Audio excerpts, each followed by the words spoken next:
नमस्कार, good morning, जय जोहार, सुप्रभात। मैं हूं आकांक्षा और साथ की बड़ी बात मॉर्निंग प्राइम में आप सभी का स्वागत है। तो देश और दुनिया में आज क्या खास रहने वाला है, मध्य प्रदेश छत्तीसगढ़ की बड़ी सियासी हलचल से पूरा आपको रूबरू कराएंगे। इसके साथ ही आपको जानकारी देंगे कि आखिर फिर से धर्म परिवर्तन का सनसनीखेज मामला कहां से सामने आया है। लेकिन उससे पहले ये देख लेते हैं टॉप मॉर्निंग न्यूज हेडलाइंस।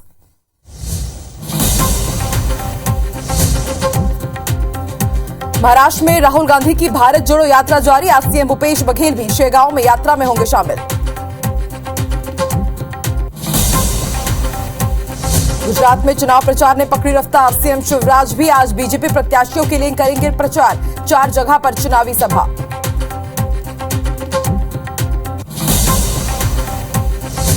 आज से 3 दिन के जबलपुर दौरे पर संघ प्रमुख मोहन भागवत महाकौशल प्रांत की लेंगे बैठक। प्रबुद्ध जन संगोष्ठी को भी करेंगे संबोधित।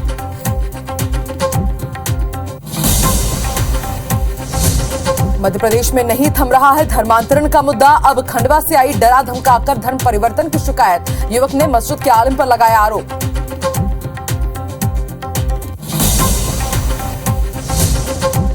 दुर्ग में वक्फ बोर्ड के दावे पर गहराया विवाद। राम मंदिर समेत 13 एकड़ जमीन पर किया दावा। मंदिर समिति से जुड़े लोगों ने जताई आपत्ति।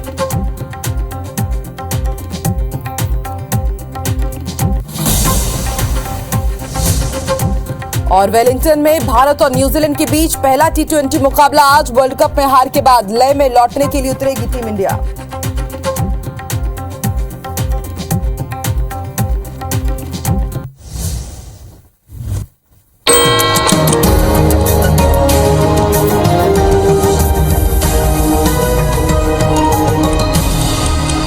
मध्य प्रदेश में धर्मांतरण के मामले रुक नहीं रहे हैं। बड़ी खबर आपको खंडवा से बता दें। डरा धमकाकर धर्म परिवर्तन कराने का आरोप है। अक्षय गौर ने थाने में शिकायत दर्ज कराई है। शिकायत में नूरानी मस्जिद के अलीम का जिक्र किया गया है। अक्षय का कहना है कि अलीम ने उन्हें जहन्नुम का डर दिखाया, कलमा पढ़वाया और उनका नाम मोहम्मद फरीम भी रख दिया। घर वालों साथियों का भी धर्म परिवर्तन करवाने के लिए कहा गया। युवक ने मोघट थाने में शिकायत दर्ज कराई है। तो मध्य प्रदेश में धर्मांतरण का मुद्दा न ठंडा हो रहा है और न ही इस तरह के मामले थम रहे हैं।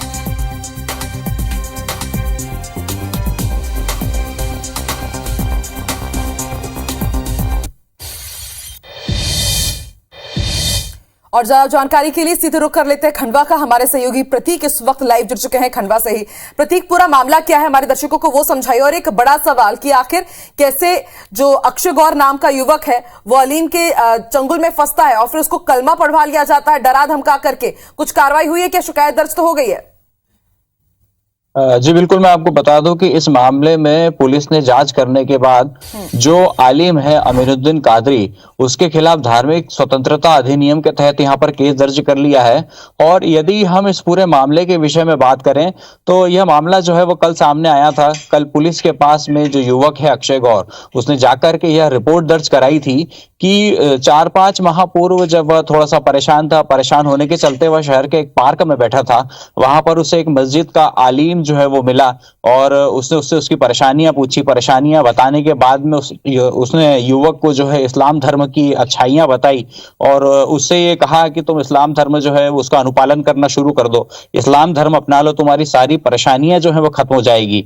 इसके बाद युवक ने कहा कि वह उसकी बातों में आ गया और बातों में आने के बाद उसने मस्जिद जाना शुरू कर दिया। कलमा पढ़वा करके उसे इस्लाम धर्म कबूल कराया गया। इसके बाद वह नियमित नमाज भी अता करने लगा और इसके बाद उसने परिवार से भी कहा कि आप लोग भी जो है नमाज अता किया कीजिए। दोस्तों से भी कहीं उसकी इस विषय में चर्चा हुई थी। लेकिन इस मामले का खुलासा भी बहुत रोचक ढंग से हुआ आकांक्षा, जब अक्षय ने फेसबुक पर अपना नाम अक्षय राजपूत से मोहम्मद फहीम किया, तब उसके दोस्तों ने जैसे ही ये देखा तो उन्होंने तुरंत अक्षय से संपर्क किया और उससे इस विषय में जानकारी ली कि भाई कहीं तुम्हारी आईडी हैक तो नहीं हो गई है या दिक्कत कोई और तो नहीं है। जब पता चला कि अक्षय जो है वो मोहम्मद फहीम बन चुका है धर्मांतरण करके, तब इस पूरे मामले का खुलासा हुआ। उसके बाद अक्षय ने इस मामले में कल बताया कि पुलिस को पास आकर के उसने इसकी रिपोर्ट दर्ज कराई है और जो आलिम है उसने उसको इस्लाम धर्म की अच्छाइयां बताई, उसकी परेशानियों का निपटारा करने के लिए, परेशानियों से उसे बचाने के लिए ये सारी चीजें जो है बताई। इसके उसके बाद में उसके दोस्तों ने उससे चर्चा की, उसको समझाया। समझाने के बाद में कल जो है अक्षय उसके पिताजी के साथ थाने पहुंचा और हिंदू संगठन के लोगों के साथ थाने पहुंचा और जो आलिम है उसके खिलाफ यहाँ पर केस दर्ज कराया है। जी आकांक्षा। ठीक है, अभी प्रतीक नजर बना के रखिएगा, देखते आगे क्या कार्रवाई होती है इस पूरे मामले में। शुक्रिया अपनी जानकारी के लिए। तो खंडवा से हमको जानकारी दे रहे थे हमारे सहयोगी प्रतीक मिश्रा कि किस तरह से यहां पर धर्म परिवर्तन का मामला सामने आया है। और इससे पहले हमने आपको दमोह की भी तस्वीरें दिखाई कि दमोह में भी धर्मांतरण के मामले रुक नहीं रहे हैं। तो दमोह में लालच देकर धर्मांतरण कराने वाले आरोपियों की जमानत याचिका दमोह के अपर सत्र न्यायाधीश ने खारिज कर दी है। अजय लाल समेत परिवार के 10 लोगों के खिलाफ कई धाराओं के तहत केस रजिस्टर किया गया है। आपको बता दें, एनसीपीसीआर के राष्ट्रीय अध्यक्ष प्रियंका कानूनगो ने पिछले दिन दमोह के देहात थाने में धर्मांतरण की शिकायत करते हुए रिपोर्ट दर्ज कराई थी, जिसमें पुलिस ने केस रजिस्टर किया और अब मामला कोर्ट पहुंच गया है। अदालत ने कहा है कि अभी मामले में जांच जारी है और इसलिए जमानत याचिका खारिज करते हैं।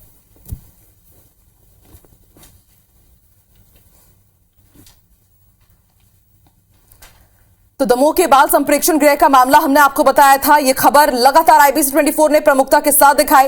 राष्ट्रीय बाल संरक्षण आयोग प्रियंका कानूनगो जब निरीक्षण करने के लिए पहुंचे तब खुलासा हुआ कि वहां पर दिव्यांग बच्चों का धर्मांतरण किया जा रहा है। तो दमोह के जबलपुर नाका स्थित मड़ाहार में क्रिश्चियन परिवार पर प्रलोभन देकर धोखे से धर्मांतरण का आरोप लगा है। उस मामले की हकीकत जानने के लिए आईबीसी 24 पीड़ित परिवार के घर भी पहुंचा और उनसे बात भी की। देखिए। पूरा जो धर्मांतरण का जो खेल चल रहा है ईसाई मिशनरी में, पूरा दमोह में जो धर्मांतरण का खेल चल रहा है, उस खेल की पूरी जो है आंखों देखी और बीती भई इन्हीं लोगों की जुबानी हम आपको सुना रहे हैं। तो किस तरीके से उन लोगों के द्वारा ये षड्यंत्र रचा गया, किस तरीके से प्रलोभन दिया गया और किस तरीके से उन्हें अपने धर्म में जो है शामिल करने के लिए लालच देकर अपने धर्म में शामिल किया गया। और भी हमारे साथ में लोग मौजूद हैं। ये है, इन परिवार ने इनके द्वारा शिकायत भी की गई है दमोह पुलिस अधीक्षक को। उन्हीं से हम चर्चा करते हैं। बताइए क्या नाम है आपका? मेरा नाम राजेश कुमार हरवार है और मैं मड़ाहार में जो काम करने के लिए मजदूर मिस्त्री था, मैं तो वहाँ काम करने के लिए गया था। तो उन लोगों को देखा मैंने, तो उन लोगों ने बोला कि आप कहाँ तक पढ़े, क्या है, ऐसा सब पूछा। पहले नाम वाम पूछा और सब कुछ पूछने के बाद फिर उन्होंने एक बाइबल दी हमारी, जो आपको मैं दिखा चुका हूँ। और वो बाइबल पढ़ने के बाद उन्होंने चर्च में बिठाया और बोले कि आप रेगुलर यहाँ आना है चर्च में। तो वहाँ जाने के लिए उन्होंने पैसा भी दिया था और यहाँ हमारे यहाँ हर संडे को कार आती थी लेने के लिए और कार छोड़ने को भी आती थी। हमारे पास कोई साधन नहीं था आने जाने के लिए। फिर वो काफ़ी दिन वो आना जाना होता रहा और फिर उसके बाद उन लोगों ने हमारा जो धर्म परिवर्तन है वो टंकी की पानी में डुबा कर हमारा धर्म परिवर्तन कर दिया। और उनसे पूछा गया कि ये सब सर्टिफिकेट वगैरह जो हम मरेंगे तो कहाँ गड़ेंगे, क्या सब सिस्टम रहेगा। तो उन्होंने बोला हम लोग हैं ना, तो तुम आगे क्या सोचने की ज़रूरत है। तो ये सब चलते फिर काफ़ी दिनों जो पैसा उनने हमारे लिए जो आने जाने में दिया, अब वो 4 गुना मांग रहे हैं कि 4 गुना हो गया, आप हिसाब लगा के हमारा पैसा वापस करो। इस मामले में आपने पुलिस के पास कभी शिकायत की?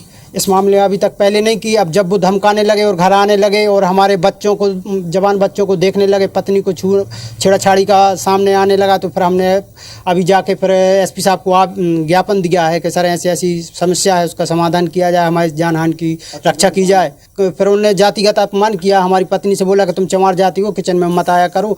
तो हम लोग फिर वहाँ खाना वगैरह कुछ नहीं खाया और घर पे आ गए। फिर बुलाने आते हैं जबरदस्ती। तो देखा आपने किस तरीके से पहले धर्मांतरण कराया गया, पहले प्रलोभन देकर उन्हें अपने धर्म में शामिल किया गया, फिर यह अश्लील हरकतें जो कहीं ना कहीं दमोह प्रशासन और दमोह पुलिस भी इन सवालिया निशानों से नहीं बच सकती। पहले इनके लिए प्रलोभन तो दे दिया गया, उसके बाद इन्हें प्रलोभन के जरिए अपने जो है धर्म में जो है शामिल कर लिया गया और उसके बाद इन्हें लगातार बिंदी लगाने से, मंगलसूत्र पहनने से, इनकी जो है हिंदू धर्म वेशभूषा है उनको पूरी तरह से बदलने का लगातार प्रयास किया गया। बहरहाल कहीं ना कहीं इस पूरे मामले में दमोह प्रशासन और दमोह पुलिस भी सवालों के घेरे में बनी हुई है। कैमरा पर्सन अभिषेक के साथ जितेंद्र गौतम, आईबीसी 24 दमोह। तो पीड़ित परिवार की आप बीती आपने भी सुनी और इस वक्त खुद हमारे साथ सहयोगी जितेंद्र गौतम दमोह से ही लाइव जुड़ रहे हैं। दमोह एक्सक्लूसिव रिपोर्ट भी हमने देखी, पीड़ित परिवार के पास आप पहुंचे और बेहद मतलब शर्मनाक है ये कि पहले आप प्रलोभन देते हैं, लालच देते हैं और फिर अगर ये क्रिश्चियन बन जा रही तब तो ठीक है, नहीं तो फिर बाद में आप जाति सूचक शब्दों का उपयोग करते हुए अपमानित भी कर रहे हैं। कार्रवाई अब आगे क्या होगी? और एक बड़ा सवाल ये है कि क्या धर्मांतरण के जो ठेकेदार हैं उनको कानून का खौफ बिल्कुल भी नहीं रहा?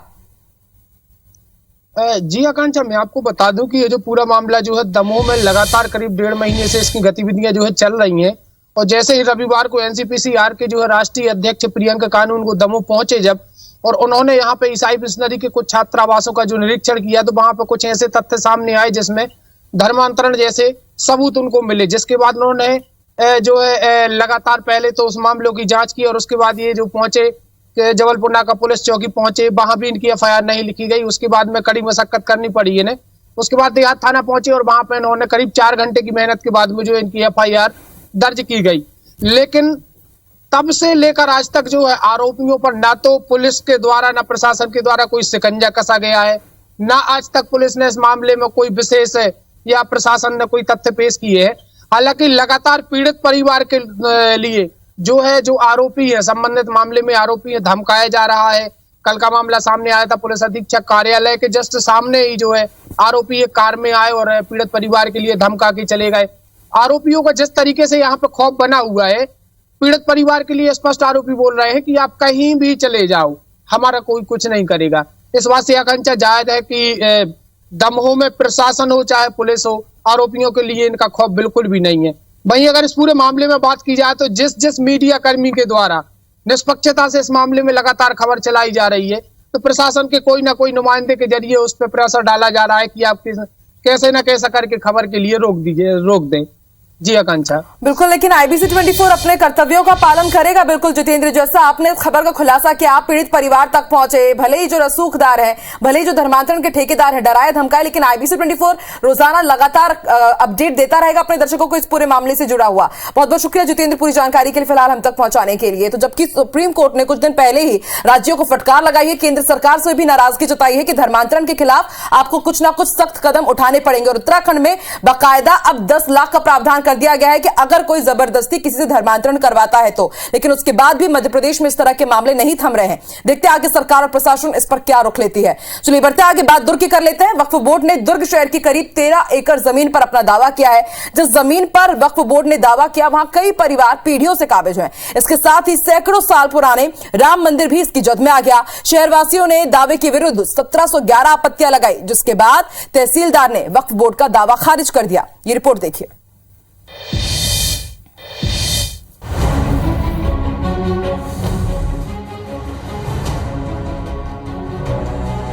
रायपुर वक्फ बोर्ड को दुर्ग तहसीलदार कोर्ट ने बड़ा झटका दिया है। दरअसल वक्फ बोर्ड ने दुर्ग शहर की करीब 13 एकड़ जमीन पर अपना दावा ठोका था, जिसे लेकर दुर्ग तहसीलदार ने 15 नवंबर को दावा आपत्तियां मंगाई थी। इसमें एक आवेदन की कुल 5 एकड़ जमीन पर आपत्ति आई थी। इस मामले में आवेदक वक्फ बोर्ड जहां गैर हाजिर रहा, तो वहीं 1711 लोगों ने आपत्ति दर्ज कराई थी। इसी को आधार बनाकर तहसीलदार ने वक्फ बोर्ड के सारे दावों को खारिज कर दिया। हमने सिर्फ इतना किया था कि 3 मस्जिद, 3 कब्रिस्तान और 1 ईदगाह का रिकॉर्ड को हमने अपडेट करने का नामांतरण या एप्लीकेशन लगाया था। तहसीलदार को इतना ही करना था कि नीचे से रिपोर्ट आती और रीनंबरिंग हो जाती, इसके सिवा कुछ नहीं था। ना तो हमने किसी का हक मारने की कोशिश की, ना कोई ज़मीन मांगा, ना कोई ज़मीन बढ़ा रहे हैं और ना कुछ इसके अतिरिक्त कर रहे हैं। वक्फ बोर्ड ने तहसील न्यायालय दुर्ग में, चूँकि दुर्ग पटवारी हल्का नंबर 24 में उनके लगभग 4 खसरे हैं, जिसमें लगभग 5 एकड़ की भूमि है, जिसका उन्होंने नामांतरण के लिए आवेदन प्रस्तुत किया था। रायपुर वक्फ बोर्ड ने दुर्ग शहर के अलग अलग स्थानों के लिए 7 आवेदन दिए थे। एक आवेदन पर खसरा नंबर 21/2, 21/3, 29/2, 146/4, 109 की जमीन पर अपना दावा किया था, जो नयापारा, पंचशील नगर, प्रेस कॉम्प्लेक्स, मोतीपारा समेत दूसरे प्लॉट हैं। वक्फ बोर्ड ने इन जमीनों को अपनी पंजी में दर्ज होने की बात कहते हुए आधिपत्य के लिए आवेदन लगाया था, जिस पर राजस्व कोर्ट दुर्ग ने 21 अक्टूबर को इश्तिहार जारी कर दावा आपत्ति के लिए 15 नवंबर की तारीख तय की थी। 1711 लोगों की आपत्ति के आधार पर तहसीलदार कोर्ट ने वक्फ बोर्ड के दावे को खारिज कर दिया। वक्फ अधिनियम 1995 और संशोधित अधिनियम 2013 की धारा 51 के मुताबिक वक्फ संपत्ति का विक्रय, दान, अदला बदली, बंधक, अंतरकरण शुरू से ही शून्य माना जाता है। इसी आधार पर तहसीलदार कोर्ट ने वक्फ के दावे को खारिज किया है। आकाश राव, IBC 24 दुर्ग। और सीधे रुक कर लेते हैं दुर्ग का, हमारे सहयोगी आकाश उस वक्त लाइव जुड़ चुके हैं। आकाश, वक्फ बोर्ड का अजीबोगरीब दावा कि आधा शहर उनका है, और उसके बाद अभी हम रिएक्शन भी सुन रहे थे, तो उनका कहना था कि हम कुछ बढ़ाने या घटाने की बात नहीं कर रहे हैं। लेकिन अगर आप बढ़ाएंगे घटाएंगे भी नहीं, तो किस हिसाब से आप दावा कर रहे हैं कि आधा शहर आपका है? और सोचिए ये दावा कितना गलत रहा होगा कि 1700 से ज्यादा लोगों के आवेदन आ गए, उन्होंने अपना शिकायत दर्ज कराई। बिल्कुल, जिस तरीके से 21 तारीख को एक इश्तिहार जिला प्रशासन के जो तहसीलदार के द्वारा एक दिया गया था, जिसमें कई जो खसरा नंबर थे जिनका जिक्र करते हुए और नाम का जिक्र करते हुए ये दावा आपत्ति मंगाई गई थी 15 नवंबर को। तो उस 15 नवंबर में जो वहां लोग आपत्ति करने पहुंचे थे, उनमें सभी जो काबिज लोग हैं वो अपने दस्तावेज को लेकर पहुंचे थे। और सबसे बड़ी बात यह है कि जो काबिज लोग हैं उनके अलावा लगभग 1711 लोग आपत्ति उन्होंने दर्ज कराई है, और वो ऐसे लोग हैं जिनका जिक्र इस क्षेत्र में हुआ है। जिस तरीके से ये जो हम जहां पर खड़े हैं, गांधी चौक का एरिया है, और गांधी चौक के अलावा मोतीपारा और कायस्थपारा ऐसे कई स्थान है दुर्ग शहर के जहां के लिए ये जो दावा आपत्ति मंगाई गई थी। और आपत्तिकर्ताओं ने इस बात को अपने जो डॉक्यूमेंट के आधार पर वहां पर आपत्ति दर्ज कराई थी, जिसके आधार पर और वक्फ बोर्ड के गैर मौजूदगी पर जो है वो तहसीलदार ने इसे उनकी दावा को खारिज किया था। अब जब हम यहाँ पर खड़े हैं तो यहाँ के भी लोगों, जो ये गांधी चौक है, 5 कंडील कहलाता है, और लगभग 200 से अधिक साल पुराना यहाँ पर राम मंदिर है जहां पर हम अभी खड़े हैं। और इस मंदिर का भी जो जिक्र जो आपत्तिकर्ताओं ने कहा है कि जो गांधी चौक का एरिया चूंकि पास में मस्जिद है, और इस क्षेत्र का भी उनके द्वारा ये आपत्ति लगाया गया है कि यहाँ का भी जिक्र किया गया है। तो ऐसे में यहाँ के लोग काफी जो चिंतित थे, चूंकि ये कई वर्षों पुराना जो मंदिर है और यहाँ के लोगों ने आपत्ति दर्ज कराई है। इसके अलावा मोतीपाड़ा में जो एक मोती महावीर का मंदिर है, वो भी एक क्षेत्र जो आता है मोतीपाड़ा का, जहाँ के लिए ये आवेदन जो लगाया गया था उसमें भी लोगों ने आपत्ति दर्ज कराई है। जिस तरीके से प्रेस कॉम्प्लेक्स का क्षेत्र आ चुका है, आपको बता दूं कि न सिर्फ दुर्ग शहर बल्कि पूरे दुर्ग जिले के लिए लगभग 33 आवेदन जो है वो वक्फ बोर्ड के द्वारा लगाए गए थे। जिस तरीके से उन्होंने ये कहा है कि हमने दुर्ग शहर में सिर्फ 3 मस्जिद, 3 ईदगाह, 1 ईदगाह और 3 कब्रिस्तान के लिए आवेदन किया था, जिसमें उन्होंने सिर्फ और सिर्फ जो उनके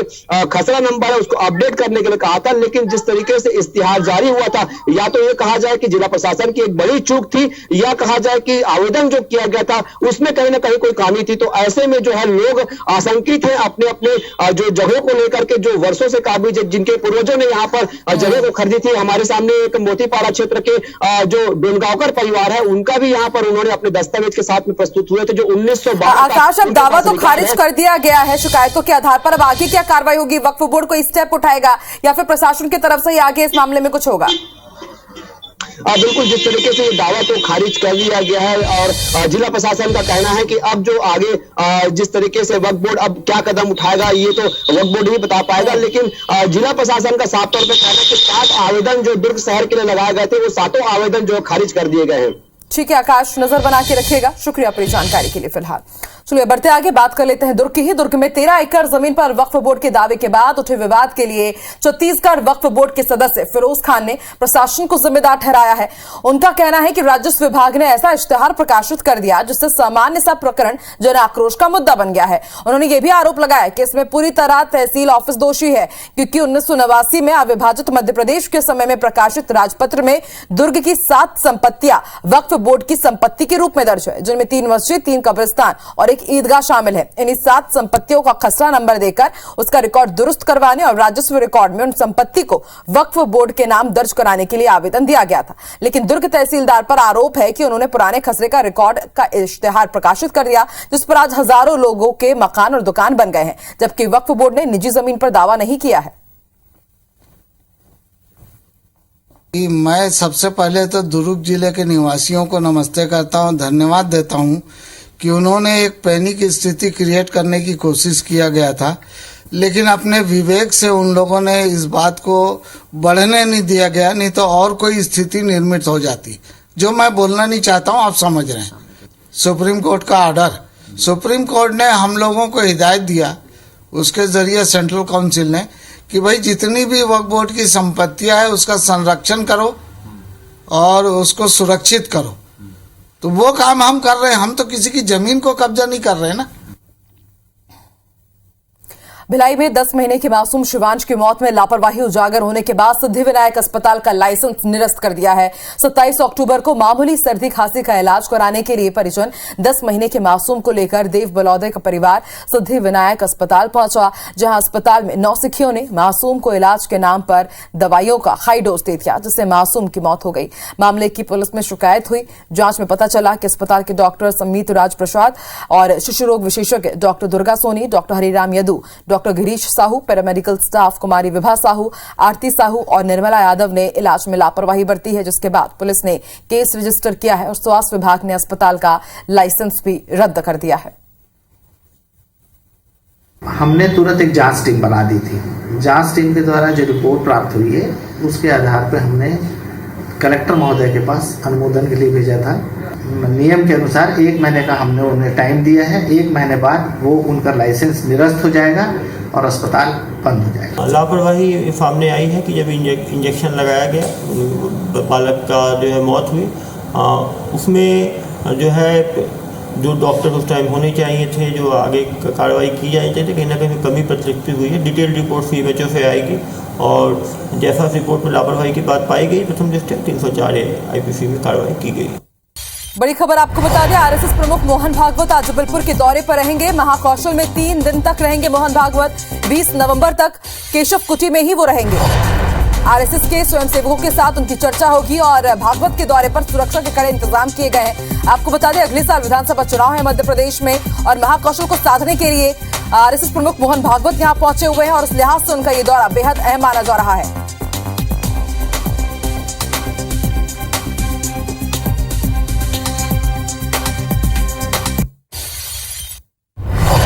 बड़ी खबर आपको बता दें, आरएसएस प्रमुख मोहन भागवत जबलपुर दौरे पर रहेंगे। 3 दिनों के लिए जबलपुर पहुंच चुके हैं वो।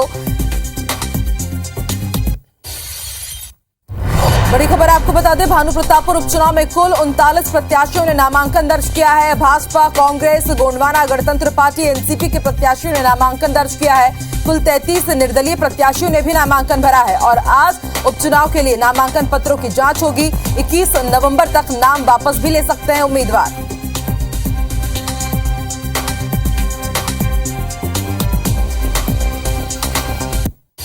आगे बढ़ेंगे, बड़ी खबर आपको बता दें, सीएम शिवराज सिंह चौहान आज गुजरात के दौरे पर रहेंगे। गुजरात विधानसभा के लिए जोर शोर से प्रचार प्रसार करेंगे। गुजरात में 4 चुनावी सभाओं को संबोधित करेंगे। मांडवी, अबडासा, मोरबी, भावनगर में उनकी सभा होगी। सुबह 10:30 बजे मांडवी में सीएम शिवराज सिंह चौहान की सभा है।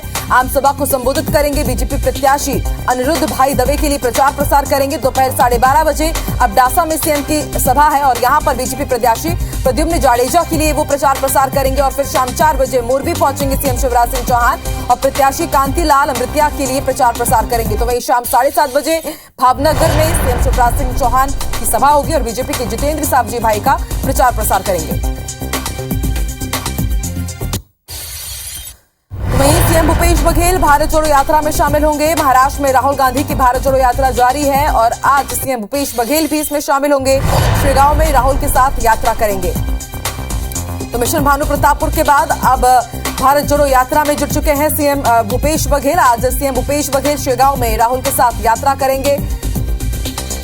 आपको बता दें, इस वक्त महाराष्ट्र में राहुल गांधी की भारत जोड़ो यात्रा जारी है और आज शेगांव पहुंचेंगे सीएम भूपेश बघेल और इस यात्रा में शामिल होंगे। तो 2 तस्वीर हम आपको दिखा रहे हैं। सीएम भूपेश बघेल आज महाराष्ट्र के दौरे पर रहेंगे। तो वहीं सीएम शिवराज सिंह चौहान मध्य प्रदेश के सीएम आज गुजरात दौरे पर रहेंगे। विधानसभा चुनाव के लिए जो गुजरात में आने वाले दिनों में होने जा रहे हैं उसको लेकर के जमकर प्रचार प्रसार करेंगे। तो वहीं सीएम भूपेश बघेल राहुल गांधी के साथ भारत जोड़ो यात्रा में महाराष्ट्र के शेगांव में शामिल होंगे।